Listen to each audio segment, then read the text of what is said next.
Good Trouble is a spin-off of the show The Fosters. It ran in 2019, but recently had its series finale. So let's review. So Good Trouble, it is centered around Callie and Mariana Adams Foster, in which the two of them, they moved to San Francisco to start their own lives, start their independent lives, and then they move into this coterie with a bunch of other people, and then we see how their lives intertwine with the people they live with, and basically just going through adulthood. Now, like I said, this show just had its season finale, and it's a bit bittersweet because the show The Fosters, which is what this show is springboarding off of, it started back in 2013 and now it's 2024, a little over a decade, but it really does feel like the end of an era because this universe has been going on for 10 years now.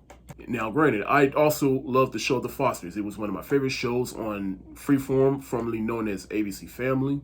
I just love the characters on the show. I love what the show represented. But The Fosters, it had a really good run. And so when I heard that this show was getting a spinoff centered around Callie and Mariana, I was like, that is interesting. But in the end, I always thought of what Good Trouble is to the Fosters is what A Different World is to the Cosby Show. And that's the best way to go into the show. And when the show aired, I'll admit, those first few episodes, I was a bit skeptical at first. But then I remember that fourth episode of the first season where we got guest stars from their mothers. And it's like they basically just came in and it's like, hey, just sit down, don't worry, we got you. We're gonna show you why you need to watch this show and why this show is not just a cash grab. And it just seems like ever since that episode, it's like the show really just found its stride and I understood what the show is going for, and I've tuned into the show ever since. Then last summer happened, in which we got the writer's strike and the actor's strike, and the show was put on hold for a little bit, and then once all the strikes happened, that's when they announced that we're just going to pull the plug on the show altogether. We're going to finish out this season and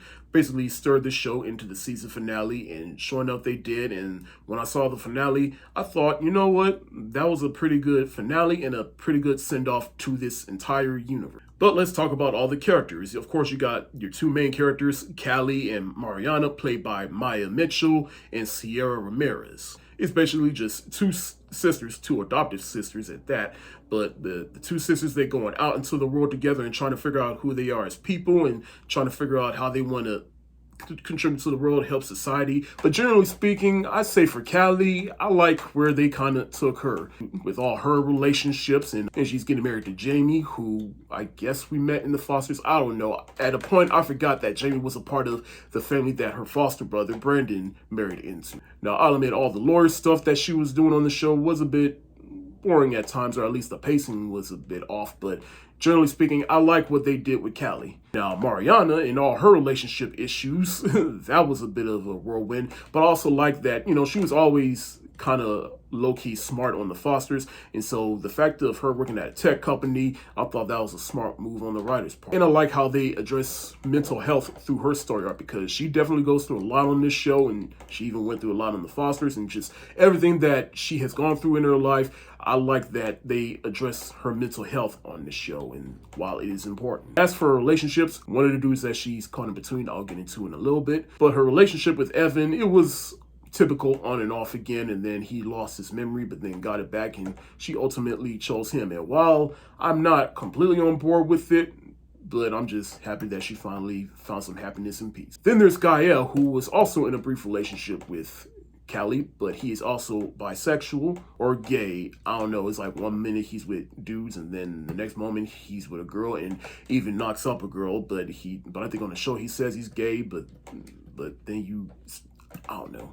I'm not going to get into it. Hey, it's all you, but regardless, the actor, I thought he played this character excellently. I like that they used his character to address any LGBTQ stuff on this show, which is definitely needed and definitely need to be represented. So kudos to him. There's Malika, in which she also deals with mental health, particularly with her friend who has anxiety, but she's also trying to put a foot out in the political world, which I also thought was good. There's Alice, played by Sherry Cola, and I thank the show for giving us Sherry Cola, or as I like to call her, the female Tim Delgado, minus some of the rapping. But ever since this show, it's like her career just really took off because she is funny, and I just seen her in Joyride. She was the breath of fresh air that this show needed.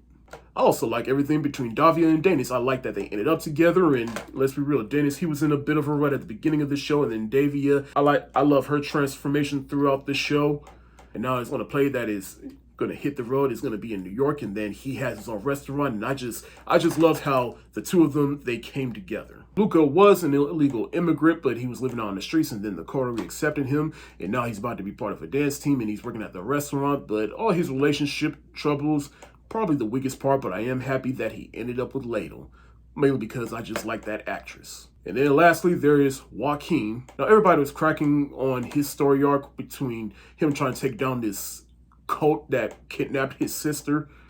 But I also thought this was a little bit fun, and Mariana got involved, and that also factors into how Evan lost his memory because he got shot. But I just thought the show was just more fun and interesting with all that, and especially that second to last episode when he discovered that his sister Jenna went back to the cult. And I was like, oh, I felt so sorry for him, and I was just on his side. I'm like, nah, this dude's side, he gotta go. I just like how they wrap that whole story arc up. This show also gets a couple of cameos from some Foster's alums. I already mentioned the moms, and it's always great to watch them on the show. All the brothers, they made it on this show. They've been a part of a bunch of special episodes, like the last special episode was doing Callie's wedding shower, in which they play a big part. But I'd say my favorite appearance by them was probably during the first half of this last season, when Mariana, she's in the hospital with Evan, and then they're trying to help her, and then they even help out around the coterie, and they factor into part of Gael's story. There's a moment where Gael, she asks Mariana, like, how was it growing up living with two moms? And then she offers her input, and I was like, that is beautiful. But as for the finale itself, I felt it wrapped up all the story arcs pretty satisfactorily.